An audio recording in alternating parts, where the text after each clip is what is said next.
Hello everyone and welcome back to Success Sagar with Ravi. In today's video we are going to discuss some of the basic concepts of relative pronoun and interrogative pronoun and what is the difference, basically what is the difference between the two. But before I begin, I request all of you to subscribe to the channel and press the beautiful bell icon there and you will get notified about all the upcoming lessons. My dear friends, in this particular video we are not going to discuss anything related to the difference between who and whom. Here we are going to understand when to use who, when to use which and when to use that. Though I have written whom over there, but for the difference between who and whom we'll make a separate video. So let's begin with the topic relative pronoun and interrogative pronoun. जैसा कि आप देख रहे होंगे जो heading है यहाँ पे, उस हेडिंग में मैंने क्या लिखा हुआ है, relative and interrogative. तो relative pronoun में क्या लिखा गया है, who, whom, which और that. वही सारे वर्ड्स नीचे भी हैं. who देखने को मिलेगा, which देखने को मिलेगा, whom देखने को मिलेगा. यानी कि ये सारे जो वर्ड्स हैं रिलेटिव और इंट्रोगेटिव दोनों में कॉमन है. ऊपर जो लिखा गया है दैट, बस वही वहां अलग है. तो इसमें तो कोई दिक्कत नहीं है कि जब भी यूज होगा आप इसे समझ जाएंगे. That in a sentence is not an interrogative pronoun, that would be a relative pronoun और एनीथिंग एल्स. लेकिन दिक्कत वहां पे है कि how will we come to know the difference between who as a relative pronoun and interrogative pronoun, whom as a relative pronoun and interrogative pronoun, यहाँ पे which as a relative pronoun and interrogative pronoun. ये जानना है हमें. That's the basic difference. सबसे पहला basic difference ये है कि जब आप who, whom और which सेंटेंस में यूज करते हैं, यहाँ मैं अभी आपको who and whom के डिफरेंस को नहीं बता रहा, इसके लिए सेपरेट वीडियो बनेगी और कम से कम जो है कि 3-4 वीडियोज बनेंगे उस पर, तब जा करके who and whom के सारे डिफरेंस को अच्छे से आप समझ पाएंगे. यहाँ पे क्या है कि जो ये रिलेटिव प्रोनाउन मैंने यूज किया है हु एंड हुम का, जरा देखिए इसे आप, हु, हुम एंड व्हिच जो लिखा है, अगर क्वेश्चन मार्क है, अगर लास्ट में क्वेश्चन मार्क आया है, तब तो आप इसे इन जनरल सामान्य रूप से जो समझने का पैटर्न उसके बेसिस से बता रहा हूं मैं कि ये इंट्रोगेटिव प्रोनाउन ही होगा. और अगर क्वेश्चन मार्क नहीं है तो सामान्य रूप से, मैं ये नहीं कह रहा हूं कि हमेशा वैसा होता है, इन जनरल हम उससे मान लेते हैं कि वो रिलेटिव प्रोनाउन है फुल स्टॉप पे. और भी आगे डिफरेंसेस हैं जो अच्छे डिफरेंसेस हैं, हम आगे वाली क्लास में समझेंगे. यहाँ पे फिलहाल हमें इतना ही समझना है बेसिक रूल से कि हम पहचान जाएं. क्वेश्चन मार्क है तो हु आया है तो ये इंट्रोगेटिव प्रोनाउन बनेगा. ठीक है. यहाँ अगर आप देखें जो दिया हुआ है कि this is the boy who can do it, ये फुल स्टॉप है ना, तो अगर ये फुल स्टॉप है तो फिर इसका नाम रिलेटिव प्रोनाउन बनेगा. ये बन गया रिलेटिव प्रोनाउन, वो बन गया इंट्रोगेटिव प्रोनाउन. पहचानने का एक और आसान तरीका है इंट्रोगेटिव प्रोनाउन. जब आप हु को, हुम को, विच को सेंटेंस में अगर कोई भी यूज हो इनमें से, हु, हुम, विच, इनको अगर सेंटेंस में आप रिलेटिव प्रोनाउन की तरह यूज करते हैं तो एज द नेम सजेस्ट कि ये किसी न किसी से रिलेट करेगा, किसी न किसी से रिलेट करेगा. तो ये जिससे रिलेट करेगा वो इसके पहले आएगा, तो वो कोई ना कोई या तो नाउन होगा या फिर कोई ना कोई प्रोनाउन होगा. तो इनको डिटेल में भी पढ़ना है हमें, आप परेशान मत होइएगा, नाउन या प्रोनाउन. तो जब आप हु यूज कर रहे हैं किसी सेंटेंस में, हुम यूज कर रहे हैं किसी सेंटेंस में, विच यूज कर रहे हैं किसी सेंटेंस में, और अगर आप इसे सेंटेंस में रिलेटिव प्रोनाउन की तरह से यूज कर रहे हैं, तो रिलेटिव प्रोनाउन का मतलब ये है कि सेंटेंस में किसी न किसी नाउन या किसी न किसी प्रोनाउन को रिलेट करेगा. अगर ये किसी न किसी नाउन या किसी न किसी प्रोनाउन को रिलेट किया तो वो जो नाउन या प्रोनाउन होगा वो उस रिलेटिव प्रोनाउन का एंटीसीडेंट कहा जाएगा. क्या कहा जाएगा? एंटीसीडेंट. एंटीसीडेंट का मतलब क्या होता है? दैट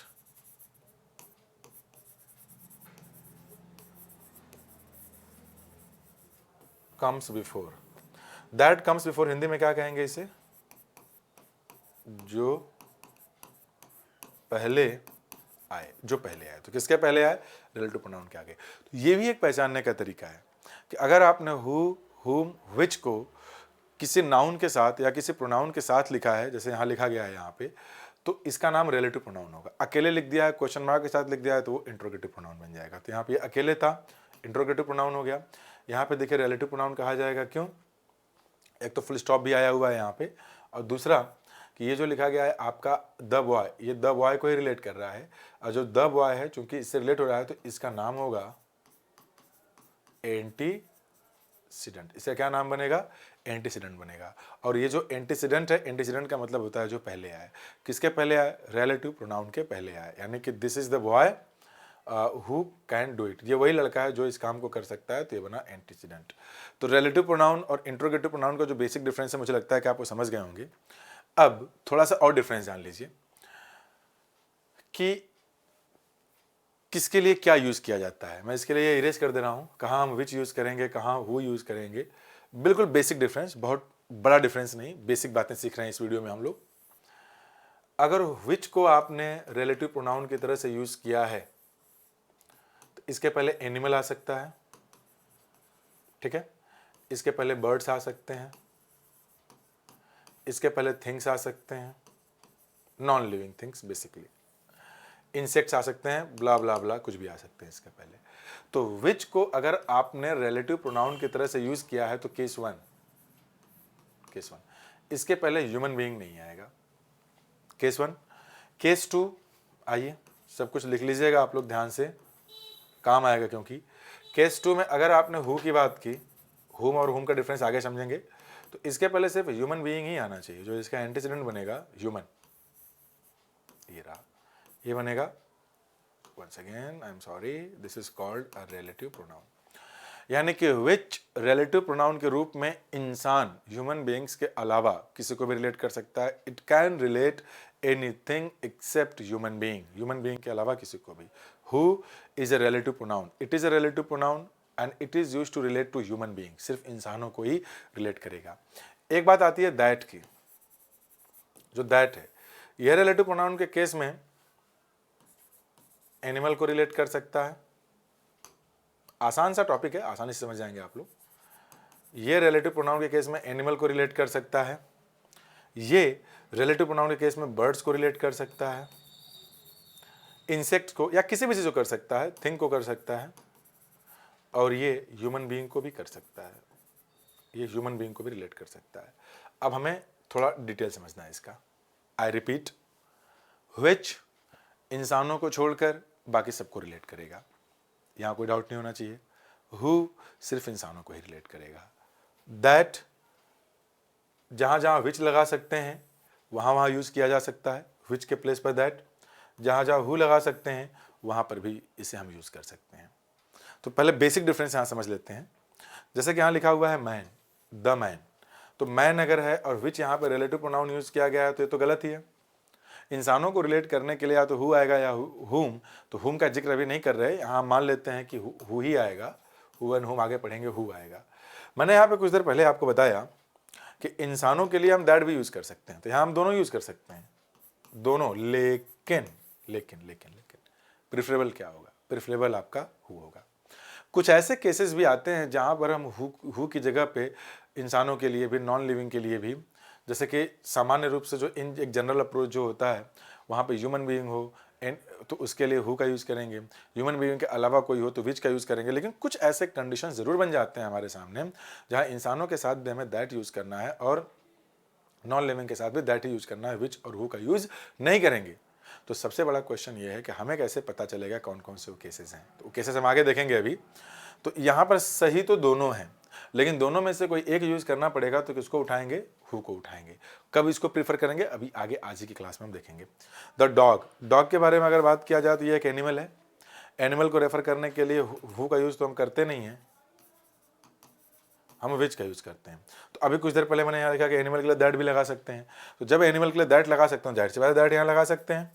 लेकिन इन दोनों में से कोई एक प्रीफर करना हो तो ये क्या बनेगा? विच बनेगा। आइए मैं समझाता हूँ क्यों ऐसा हो रहा है। कुछ ऐसे भी टीचर्स होते हैं, मतलब जो कि हर एक सब्जेक्ट को पढ़ाते हैं, उन्हें मैथ्स भी आती है, उन्हें इंग्लिश भी आती है, उन्हें रीजनिंग भी आती है, उन्हें जीएस के सारे सब्जेक्ट्स आते हैं। जैसे थोड़ा मैं इसे इरेज कर दूं, थोड़ा प्रैक्टिकल एग्जांपल रहेगा ना, तो वो चीज़ें आपको अच्छी लगेंगी। मतलब होता है ना कि मास्टर, ये jack of all trades but master of none. हर एक सब्जेक्ट के बारे में थोड़ा थोड़ा पता है, लेकिन मास्टर किसी की नहीं है। तो ऐसे टीचर की मैं बात करूं जो कंपटीशन के सिलेबस की बात हो रही है, 8 स्टैंडर्ड तक या 10th स्टैंडर्ड तक के टीचर के नहीं, क्योंकि वो जनरली लगभग उन्हें सब काम चल जाता है उतने में। लेकिन कंपटीशन के सिलेबस में आपको मास्टर ही चाहिए होता है एक सब्जेक्ट का। ये आपको मैथ्स भी पढ़ा रहे हैं, यही इंग्लिश भी पढ़ा रहे हैं कंपटीशन के लिए, यही रीजनिंग भी पढ़ा रहे हैं, इनको सब आता है। ठीक भी है, एक ऐसा एरिया जहाँ पे टीचर्स की अवेलेबिलिटी कम है, तो अगर कोई ऐसी मेहनत कर रहा है दैट इज एक्सेप्टेबल, कोई दिक्कत नहीं है, बस एक एग्जाम्पल के तौर पे। और जीएस के जितने सब्जेक्ट हैं इनको सब आता है। इनसे अगर आप पूछें कि जीएस में कौन सा सब्जेक्ट पढ़ाएंगे, तो ये आपसे बोलेंगे कि इकोनॉमिक्स तो पढ़ाता ही हूँ, लेकिन मुझे हिस्ट्री में भी निपुणता हासिल है, और ज्योग्राफी में भी अच्छा कमांड रखता हूँ मैं। साइंस की अगर आप बात करें तो वो तो दाएं बाएं हाथ का खेल है, ठीक है ना, यानी फिजिक्स, केमिस्ट्री एंड बायो, ठीक है। और पॉलिटी वगैरह क्या है, वो तो बड़े आसान सब्जेक्ट है, उसमें अच्छी खासी निपुणता हासिल रखा हुआ हूँ मैं, मान लेते हैं ऐसा कोई केस है। और हाँ करके चल रहे हैं, ठीक है, कोई टीचर नहीं है। अब है क्या कि आपको कोई मैथ्स पढ़ाने वाले टीचर हैं, कोई इंग्लिश पढ़ाने वाले, सेपरेट डे सिर्फ वही पढ़ाते हैं। मान लेते हैं कि इंग्लिश पढ़ाने वाले टीचर किसी दिन आपकी क्लास में नहीं आए, तो जाहिर सी बात है कि ये अगर इंग्लिश पढ़ा रहे हैं तो जानकार तो हैं ही ये। वो बात अलग है कि एक्सट्रीम लेवल तक की चीज़ें ना दे पाएँ, क्योंकि बाकी समय तो उन्होंने अलग हर एक सब्जेक्ट पे दिया है, तो सबका थोड़ा थोड़ा पता ही रहेगा उन्हें। तो अगर किसी दिन ये इंग्लिश पढ़ाने वाले टीचर नहीं आए और ये साहब अगर आते हैं, तो ऐसा तो है नहीं कि आपका टाइम बर्बाद जाएगा। ये आपको कुछ ना कुछ ऐसा जरूर सिखाएंगे जो आपके काम की चीज़ हो, बेसिक लेवल का ही सही या कुछ स्तर तक का ही सही, लेकिन गलत चीज़ें नहीं रहेंगी, आपका टाइम वेस्ट नहीं होगा। हो सकता है प्रैक्टिस करा दें जो पिछला पढ़ा हो सकता है कोई नए टॉपिक की शुरुआत करा दें, उसके बेसिक्स बता दें, बहुत सारी चीज़ें हो सकती हैं, तो आप इनसे पढ़ेंगे। लेकिन अगर तो सही है, ये गलत नहीं है, उस क्लास में आपको इंग्लिश पढ़ा सकते हैं, बिल्कुल पढ़ा सकते हैं। मैथ्स वाला नहीं है तो आगे मैथ्स पढ़ा सकते हैं, रीजनिंग वाला नहीं तो इंग्लिश, कुछ ना कुछ तो सब में पढ़ाई देंगे आपको, 1 दिन 2 दिन 4 दिन क्लास चल जाएगी। लेकिन अगर आपको पूछा जाए कि आप जो सिर्फ इंग्लिश पढ़ाते हैं आपको सिर्फ उन्हीं से पढ़ना है, या जो सब पढ़ाते हैं किसी दिन आ रहे इंग्लिश पढ़ाना उनसे पढ़ना है, तो आप बोलेंगे प्रेफरेंस के बेसिस पे कि जो ये इंग्लिश पढ़ा रहे हैं या जो इंडिविजुअल मैथ्स पढ़ा रहे हैं हमको उन्हीं से पढ़ना है, क्योंकि वो उस सब्जेक्ट के मास्टर हैं। अगर वो उस सब्जेक्ट के मास्टर हैं तो वो उस सब्जेक्ट पे हर एक उस चीज़ के बारे में आपसे डिस्कस करेंगे जो चीज़ आपको आपके सिलेक्शन के करीब लेके जाएगा। तो यही चीज़ है कि गलत इनसे पढ़ना नहीं है, लेकिन ये बात है कि सही तो दोनों अपनी अपनी जगह हैं, लेकिन प्रायोरिटी बेसिस पे जो जिस चीज़ का एक्सपर्ट हो उसको वही लगाया जाए। तो इंग्लिश का एक्सपर्ट है तो उससे इंग्लिश पढ़ा जाए, बिल्कुल वैसे ही। अगर आपने हु और विच की बात की, तो इंसानों को रेफर करने के लिए तो हु ही है, इंसानों के अलावा किसी को रेफर करने के लिए तो विच ही है। लेकिन दैट एक ऐसा प्रोनाउन है जो कहीं भी लग जाएगा, यहाँ भी लग जाएगा, यहाँ भी, यहाँ भी, यहाँ भी, यहाँ भी, यहाँ भी, यहाँ भी, ये लग जाएगा वहाँ पर भी। लेकिन कोई तो ऐसी जगह होगी कि जहाँ पर सिर्फ दैट को ही प्रीफर किया जाएगा कुछ पर्टिकुलर सिचुएशन है, बिल्कुल वैसे ही कोई तो ऐसी जगह होगी कि जहाँ पर सिर्फ इन्हीं को लगाया जाएगा, वहाँ पर ये दोनों काम नहीं चलेंगे। तो ये होंगे बहुत ही प्राइमरी स्टैंडर्ड के बच्चे, क्योंकि प्राइमरी बच्चे के जो छोटे बच्चे हैं उनको पढ़ाने के लिए अगर इनको भेज देंगे तो ना तो बच्चा समझ पाएगा ना तो ये पढ़ा पाएंगे, पगला जाएंगे क्या पढ़ाएं, क्योंकि उनको बहुत ज़्यादा पढ़ाने की आदत है, तो सिलेबस के हिसाब शायद देना पड़ा पाए। लेकिन वहाँ पर ये बहुत सटीक बैठेंगे, क्योंकि उनको हर एक चीज़ का उतना ही पता होगा, मतलब बहुत डीप में तो नहीं पता होगा। तो जब बहुत ज़्यादा पता नहीं होगा इन्हें, तो बहुत ज़्यादा बच्चे को देने की कोशिश नहीं करेंगे, तो बच्चा भी खुश वो भी खुश। तो वैसे ही दैट का भी, तो यहाँ पर आप दैट लगा सकते हैं, लेकिन इंसानों के लिए जो सही प्रीफरेबल वर्ड है वो हुई है, दैट नहीं है।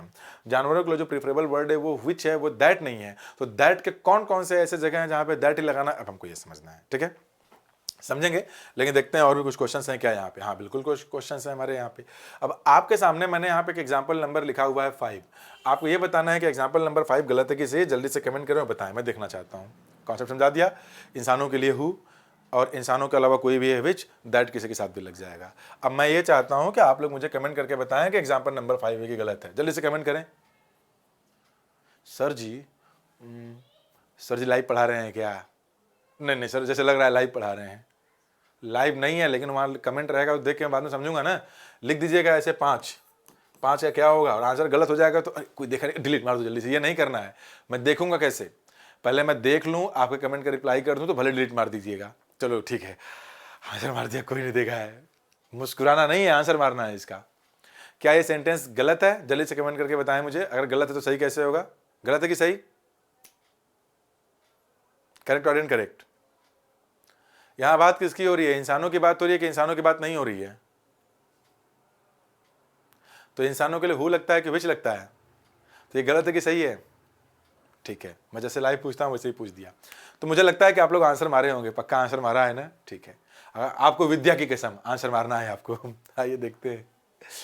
तो आपको ऐसा लग रहा होगा कि टीम को ज्वाइन करने की बात अगर हो रही है तो वो तो इंसान ही होंगे, तो यहाँ विच होना चाहिए, तो यहाँ पे गलत है। मैंने क्या बोला? Relative pronoun. तो सबसे पहली चीज़ ये है कि यहाँ पे हु रिलेटिव प्रोनाउन नहीं है, ये इंट्रोगेटिव प्रोनाउन है, कोई क्वेश्चन मार्क है। दूसरी चीज़ ये है कि अगर रिलेटिव प्रोनाउन होता तो इसके पहले कोई नाउन या प्रोनाउन तो आया होता, जो कि आया नहीं है। या हमें पता है होगा क्या, विच होगा, विच। तो अब आप सोचेंगे कि सर ठीक है इंट्रोगेटिव प्रोनाउन में क्या फर्क पड़ता है, लेकिन बात तो इंसान की हो रही है, तो विच क्यों लगाया। देखें, एक टर्म होता है सिलेक्शन, और आप यूज कर सकते हैं चॉइस। चुनने के लिए अगर कहीं से कोई चीज आप चूज करते हैं तो वहां पे इंसान हो, जानवर हो, कुछ भी हो, विच यूज करेंगे।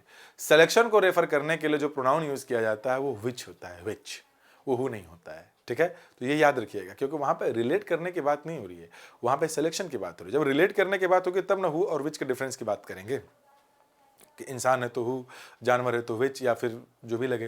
लेकिन यहाँ पे तो सिलेक्शन की, यहाँ पे तो रिलेशन की बात ही नहीं हो रही है, यहाँ पर तो सिलेक्शन की बात हो रही है। सिलेक्शन का मतलब क्या निकल गया, आपको चूज करना। तो चॉइस बताने के लिए हु का नहीं विच का यूज किया जाता है।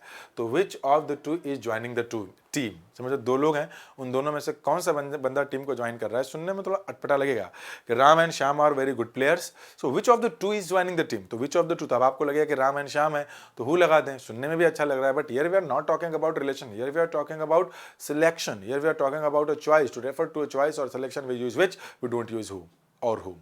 Is it okay? ठीक है, जब ये बात आपको क्लियर हो गई है तो जल्दी से एग्जांपल नंबर 1 2 3 आंसर करके बताइए कौन सा गलत है। जो गलत लगेगा उसको नंबर ऐसे लिख दीजिएगा, ये सारे गलत हैं। कैसा पढ़ा रहा हूँ ये भी कमेंट करके बता दीजिएगा। बाद में इसे मैं देखूंगा और थोड़ा आपके कमेंट को देख करके ना थोड़ा प्रफुल्लित होऊंगा, अगर आप अच्छा कमेंट करेंगे तब। और अगर अच्छा नहीं रहेगा, कमियां रहेंगी तो सुधारूंगा उसे, है कि नहीं। तो या तो मैं खुश होकर और अच्छा करूंगा, और खराब अगर है, कुछ कमी लग रही है तो आप बताएंगे तो उसे और बेहतर करने की कोशिश करूंगा। जस्ट राइट अ कमेंट, जो आपको लगे वो लिख दीजिएगा कमेंट में, तभी तो आगे मजा आएगा। कमियां अगर हैं तो तभी तो वो कमियां सुधरेंगी मेरे दोस्त। तो दोस्तों आपको बताना है which is your father, what is your father and who is your father. इन तीनों में से कौन सा सही है कमेंट कर दीजिए। अरे कर भी दीजिए, मुस्कुराइए नहीं। अरे ठीक है देखिए, हाँ तो अरे सर सर सर ये वाला गलत है। नहीं सर सारे सही हैं ना सर, सारे गलत हैं। क्या लग रहा है कमेंट करें और बताएं। मुस्कुराइए, कोई दिक्कत नहीं है, मगर प्यार से।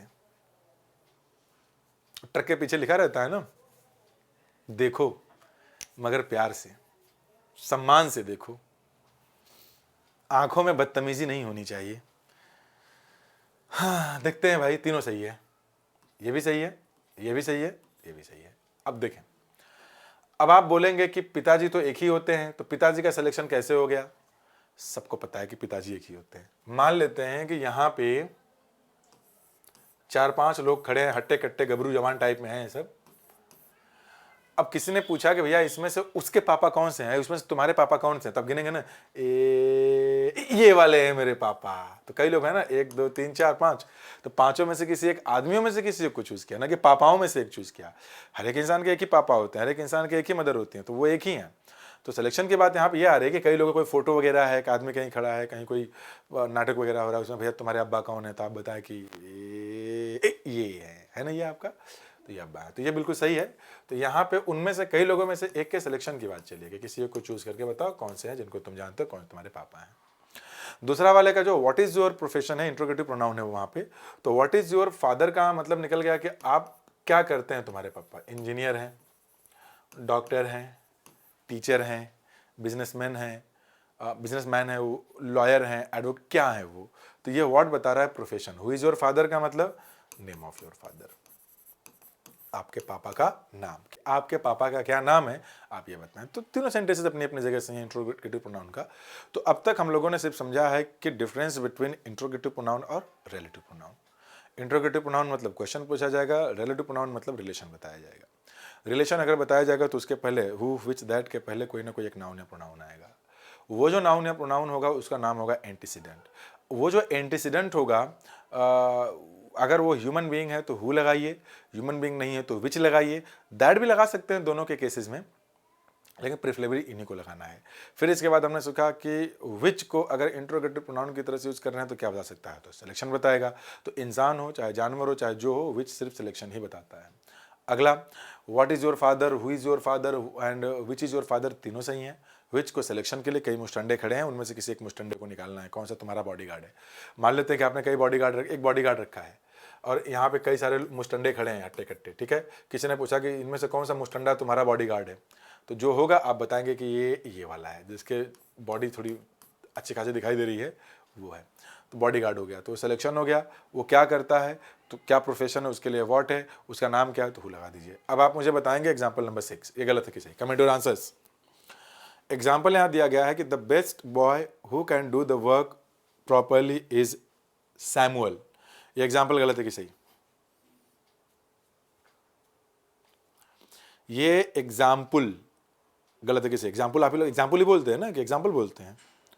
टेबल या table, double double, couple couple, principal principal. ठीक है, बताएं।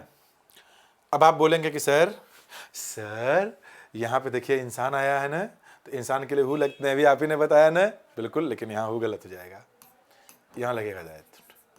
बात आई, मुझे कैसे पता चला? ठीक है, आइए कुछ समझाने की कोशिश करता हूँ मैं। इसके लिए मुझे थोड़ा सा आर्टिकल का यूज़ करना पड़ेगा, ठीक है ना। और कंजंक्शन में मैंने कुछ कॉन्सेप्ट्स पढ़ाए थे आपको, उनको ज़रा रिलेट करूँगा। तो आपने अगर आर्टिकल और कंजंक्शन की पुरानी वीडियोज़ नहीं देखी है मेरी, जो हाल ही मैंने पढ़ाया है, तो उसे देख लीजिएगा, ठीक है। देखें है क्या, जैसे एक नंबर होता है 1, इसका जो वीकर फॉर्म है, वीकर फॉर्म, ये वीकर फॉर्म आपका होता है अ या एन, ठीक है। मैंने बोला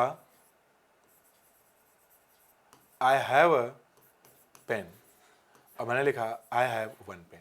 सेंटेंस दोनों सही हैं, बस डिफरेंस दोनों में ये है कि मैं यहाँ पे सिर्फ बताना चाहता हूँ कि मेरे पास पेन है, चूंकि ये सिंगुलर काउंटेबल नाउन है इसलिए अ लगा दिया, नंबर पे मैंने स्ट्रेस नहीं दिया। एक पेन है मेरे पास एक पेन है, जोड़ दिया, तो 1 लगाने का मतलब है कि मैंने यहाँ पे ये दिया। तो वैसे ही जो दैट है, इसका जो वीकर फॉर्म होता है वो द होता है, द, वीकर फॉर्म द। तो अब देखिए द क्या क्या बताता है, चीजों को ये बनाता है डेफिनेट,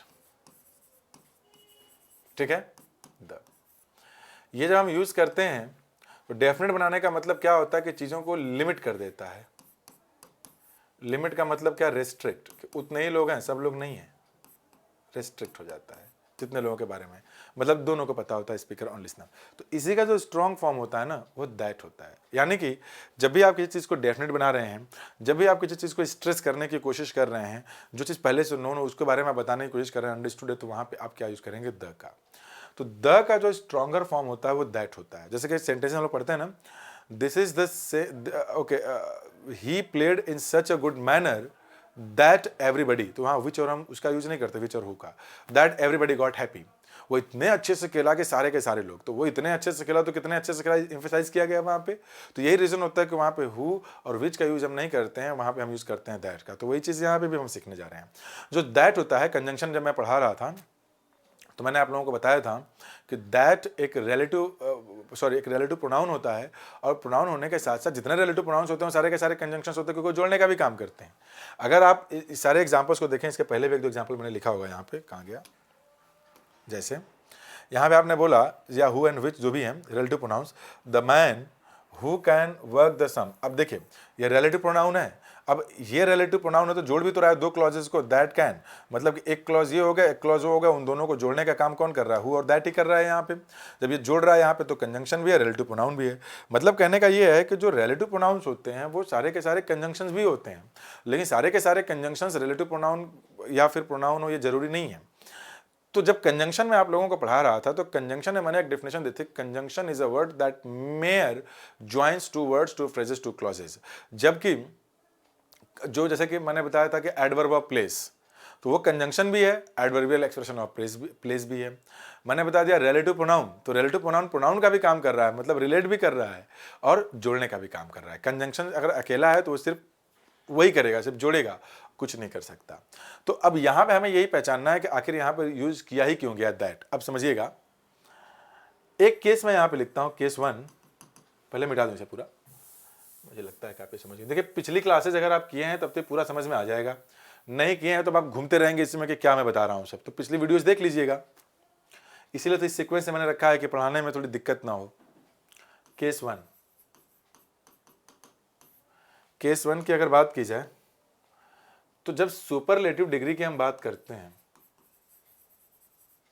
सुपरलेटिव डिग्री के एडजेक्टिव की, और इसके बाद अगर कोई नाउन या प्रोनाउन आया है, नाउन मान लेते हैं आया है, तो इसके बाद रिलेटिव प्रोनाउन के केस में हम दैट को ही प्रीफर करते हैं केस 1 में। क्यों करते हैं? क्योंकि अगर मैंने किसी को सुपरलेटिव डिग्री से यूज कर लिया तो सुपरलेटिव डिग्री का मतलब तो ये निकला कि एक तो वो स्पेसिफिक हो गया। अगर वो स्पेसिफिक हो गया तो आर्टिकल द तब यूज करेंगे जब नाउन या प्रोनाउन आएगा, लेकिन यहाँ तो क्लॉज है, तो जो काम आर्टिकल द का ज्यादातर केसेस में होता है नाउन या प्रोनाउन के साथ एज ए डिटर्मिनर, वही काम दैट का होता है कंजंक्शन के केस में, अब रिलेट करने के केस में। तो यहाँ पे जैसे बोला गया कि द बेस्ट बॉय, तो द बेस्ट बॉय तो कोई एक ही होगा ना, डेफिनेट हो गया। अब बेस्ट मैंने बोला तो एम्फेसाइज तो कर ही दिया सुपरलेटिव डिग्री का यूज करके, तो जब हमने सुपरलेटिव डिग्री यूज किया तो डेफिनेट बन गया, एम्फेटिक हो गया। और एम्फेटिक के लिए हम क्या यूज करते हैं? दैट का यूज करते हैं। तो अगर कोई भी सुपरलेटिव डिग्री का प्रोनाउन आप यूज कर रहे हैं तो जोर हो गया वहां पे ना, अब वो जनरल केस तो रहा नहीं, that becomes a specific case, and if it becomes a specific case in this particular situation we'll have to use that, we cannot use who, whom or which, we'll have to use that only। तो मैं समझ गया, I think मैं ये मान लेता हूं कि the best boy that can do the work properly. यहां से यहां तक जो है, अच्छा देखिए ये कंजंक्शन का भी काम कर रहा है, क्योंकि एक क्लॉज तो ये है, सब्जेक्ट हो गया और इसका वर्ब ये निकल गया, दूसरा क्या बन गया आपका कि एक वर्ब ये बन गया और इसका सब्जेक्ट यही बन गया, ये सब्जेक्ट कोई और नहीं, वो बॉय ही है। तो अब यहाँ पे कंजंक्शन रिलेटिव प्रोनाउन दोनों का काम कर रहा है, एम्फेसाइज कर रहा है, इसलिए सुपरलेटिव डिग्री के आने के केस में हम यहाँ पे हमेशा दैट का यूज करते हैं। तो आई होप कि इसका भी आंसर आपको मिल गया होगा। अब थोड़ा सा हम आगे बढ़ते हैं, केस 1 के बाद केस 2 को देख लेते हैं। केस 2, ठीक है। केस 2 में क्या है कि अगर कोई सेंटेंस इंट्रोगेटिव वर्ड से शुरू होता है, मान लेते हैं इंट्रोगेटिव वर्ड जैसे हु है, मान लेते हैं who. If a sentence begins with an interrogative word, if a sentence begins with an interrogative word, ठीक है ना। अगर कोई सेंटेंस है, अगर वो किसी इंट्रोगेटिव वर्ड जैसे हु से शुरू हो रहा है तो दोबारा हु विच नहीं लगाएंगे। जैसे मैंने लिखा who am I who can teach you. जल्दी से कमेंट करके बताइए कि ये सेंटेंस गलत है या सही है।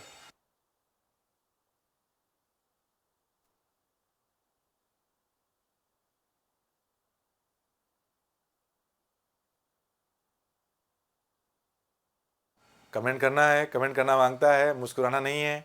The given sentence is correct और incorrect.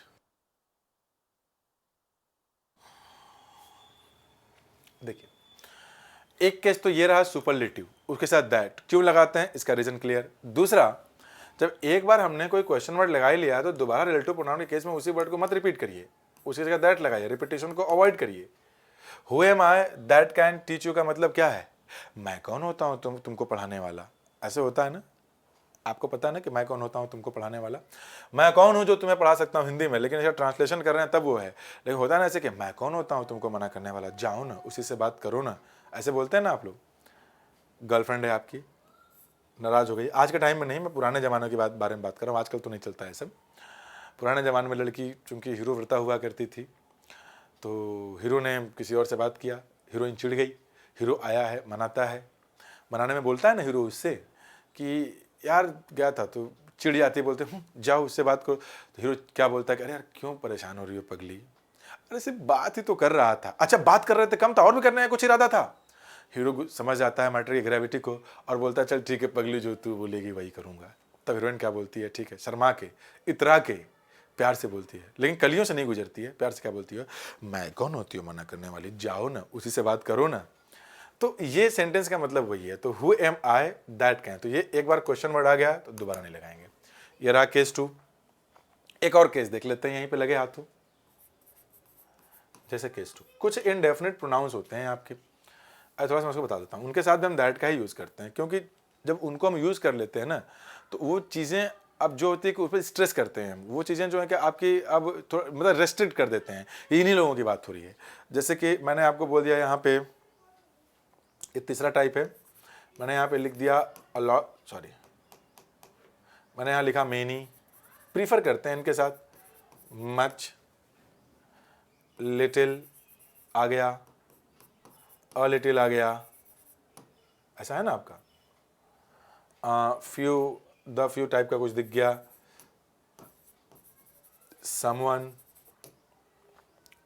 somebody, no one, none, the only, है ना, the only, the same, such, so। अच्छा, इनके साथ जो है ना हम दैट भी यूज करते हैं और एज भी यूज करते हैं। क्यों एज और दैट का क्या डिफरेंस है, ये तो मैंने कंजंक्शन में आपको पढ़ाया है। दैट क्यों यूज करते हैं जरा देख लीजिए। द सेम बोला तो डेफिनेट हो गया, ये किया तो स्ट्रेस मारा, डेफिनेट हो गया। इनके लिए भी पहले से नॉन इन्फॉर्मेशन उसी को आगे स्ट्रेस करके बताया जा रहा है, डिफाइन किया जा रहा है, इस वजह से दैट है। आप ये जो हमारे कुछ वर्ड्स हैं, someone, no one, nobody, anyone, any day, anything, ये सब मैं लिख देता हूं। एनीथिंग, समथिंग, ऑल, होता है ना ये सब, एटसेट्रा। तो इनके साथ हम दैट का यूज करते हैं। अब जैसे कि मान लेते हैं कि आपने बोल दिया द ओनली, तो द ओनली का मतलब स्ट्रेस हो गया। आपने बोल दिया नन, नन मतलब कोई ने रेस्ट्रिक्ट कर दिया, कोई है ही नहीं उसमें से। The same, such, so, little, होता है ना कि the little boys that are there, मतलब जितने बच्चे कुछ हैं वो सारे, सॉरी द लिटिल बॉयज बोल रहा हूँ, the little water that was there. तो द लिटिल का मतलब डेफिनेट है, जितना है बस उतना ही, सबकी बात नहीं हो रही है, रेस्ट्रिक्ट हो गया वहाँ पे। अब यहाँ पे एनीथिंग बोल दिया, समथिंग बोल दिया, मतलब कि ये स्ट्रेस्ड हो जाते हैं या रेस्ट्रिक्ट हो जाते हैं। इस वजह से इनके साथ हम क्या यूज करते हैं, हम वहाँ पे दैट का यूज करते हैं। ठीक है, चलिए बहुत बढ़िया। तो आई होप कि ये सारी बातें आपको समझ में आई होंगी। जैसे कि एक एग्जांपल देकर मैं समझाता हूं यहाँ पे। All which glitters is not gold. हर एक वो चीज जो चमकती है वो सोना नहीं होती, ऐसा होता है ना, हर एक वो चीज जो चमकती है वो सोना नहीं होती। तो ऑल आ गया, तो ऑल को मतलब क्या हो गया, रेस्ट्रिक्ट कर दिया, डिफाइन कर दिया हमने चीज़ों को। तो अब यहाँ पे विच नहीं लगेगा, ये क्या लगेगा, दैट लगेगा। एक और फंक्शन है, मैं उसको भी समझा देता हूँ। एक तो फिर रिपीट कर दूँ पहले इसे। केस 1 में है कि सुपरलेटिव डिग्री के साथ दैट, तो क्यों करते हैं इसका एक्सप्लेनेशन हो चुका है। इंट्रोगेटिव वर्ड से अगर शुरू होता है तो फिर वहाँ पे भी दैट। ये जो इंट्रोगेटिव आपके जो ये जो इनडेफिनिट प्रोनाउंस होते हैं इनके साथ दैट क्यों होता है ये भी क्लियर है। अब हम थोड़ा आगे बढ़ते हैं। अच्छा, आगे क्या, एक केस और लिख लेते हैं, केस 4। ये 4 केसेस हैं जहां हम दैट का डिफरेंस जानते हैं। आगे अभी हम लोग व्हाट और दैट का डिफरेंस को भी पढ़ेंगे, बहुत कुछ पढ़ेंगे, फिलहाल ये बेसिक बातें समझिए। जैसे कि एनिमल के लिए हम लोग क्या लगाते हैं, प्रीफरेबली हम इसमें एनिमल नॉन लिविंग थिंग्स के लिए विच का यूज करते हैं, और ह्यूमन बीइंग के लिए क्या लगाते हैं, हु का यूज करते हैं। दोनों में जो कॉमन वर्ड है, कॉमन वर्ड क्या है जो कहीं भी लगा सकते हैं जरूरत के हिसाब से, सेफ जोन में खेलने वाला वर्ड दैट है, तो ये तो हम कहीं भी लगा सकते हैं। लेकिन कुछ ऐसे केसेस होंगे जहां दैट ही लगेगा। जैसे कोई एक केस आ गया कि एनिमल और ह्यूमन बीइंग एंड से जुड़ गए और दोनों एक साथ आ गए, और इन दोनों के लिए कोई हमें रिलेटिव प्रोनाउन यूज करना है, तो ह्यूमन के लिए हु, एनिमल के लिए विच, अलग अलग तो लगाएंगे ना, जो कॉमन है दैट लगाएंगे, तो यहाँ पे दैट ही लगाना पड़ेगा। या कोई नॉन लिविंग मान लेते हैं आर्टिकल है, ठीक है, नॉन लिविंग के है प्लस ह्यूमन बीइंग है, ये sequence human animal human non living आगे पीछे हो सकता है। और इनके साथ अगर कोई रिलेटिव प्रोनाउन लगाना है तो यहाँ पे दैट ही लगेगा, क्योंकि दैट ही दोनों में कॉमन है। तो बस इतना ही हमें जानना है, और ये हमारे कुछ एग्जांपल्स हैं, इन एग्जांपल्स को आप देखें और करेक्ट करने की कोशिश करें। कमेंट मारे जल्दी से, क्या करना है भाई, जल्दी से करें। आज हम लोग हु का, विच का, दैट का डिफरेंस सीख रहे हैं। आगे आने वाली जो क्लास होगी उसमें हु एंड हुम के डिफरेंस को सीखेंगे। फिर इसके बाद फुटकर चीज़ें सीखेंगे। फुटकर चीज़ें मतलब क्या, इट का क्या यूज़ है, या फिर और छोटी छोटी बहुत सारी बातें हैं, उनके क्या फंक्शंस हैं, इनको हम लोग डिटेल में सीखेंगे। व्हाट एंड दैट का क्या यूज़ है, सब पे सीखेंगे। बहुत सारे केसेज हैं, फिलहाल इतना सीखिए आप। कमेंट करके बताइए जरूर कि कैसी लग रही है वीडियो, एक्सप्लेनेशंस कैसे हैं, आपको समझ में आ रही हैं, चीज़ें पढ़ के आपको मज़ा आ रहा है। अगर खराब लगेगा तो लिख दीजिएगा खराब है, डायरेक्ट लिखिएगा, क्या खराबी है ये भी बता दीजिएगा ताकि सुधारें। खाली इतना लिख देंगे अगर कि खराब है, तो क्या खराब है मुझे क्या पता, मुझे वो पता होता तो मैं सुधार ही लेता। तो आपको ये बताना है कि ये तरीके से अगर करते तो और बेहतर होता, वो तरीका बताएंगे आप इसमें। अगर अच्छा लग रहा तो लिख देंगे कि वेरी गुड, नाइस, बहुत अच्छा है सर, ऑसम क्लास, जो भी चीज़ें हों, अच्छे कॉन्सेप्ट्स एक्सप्लेन किए आप लोग, एग्जाम्पल्स अच्छे थे। कमी लग रही है तो और एग्जाम्पल्स आप बताएंगे, जो कि आगे पढ़ेंगे, अभी तो बहुत सारे एग्जाम्पल्स करने हैं हमें। लेकिन ये जो बेसिक बातें समझा रहा हूँ ये समझ पा रहे हैं आप, इनके लिए जो पैटर्न में अप्लाई कर रहा हूँ, जो तरीका यूज कर रहा हूँ, वो तरीका समझ पा रहे हैं, ये बताना है आपको। चलिए आइए अब थोड़ा हम इसमें आगे देखते हैं। जैसे यहाँ पे मैंने कुछ देर पहले बताया था ना कि अगर क्वेश्चन मार्क आ गया या क्वेश्चन वर्ड हो गया, who am I, who can help you, तो ये हु मत लगाइए, दैट लगाइए। रीजन क्लियर है? ऑल आ गया, अच्छा एग्जाम्पल दे दिया था, तो यहाँ पे विच नहीं होगा, यहाँ पे दैट लगाइए, है ना। अच्छा एक एग्जाम्पल देता हूँ मैं, उसको बोलिएगा वो गलत है कि सही है।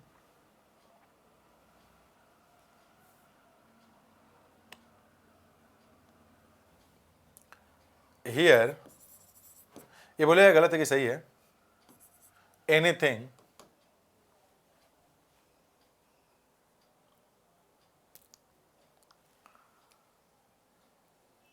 here, thing means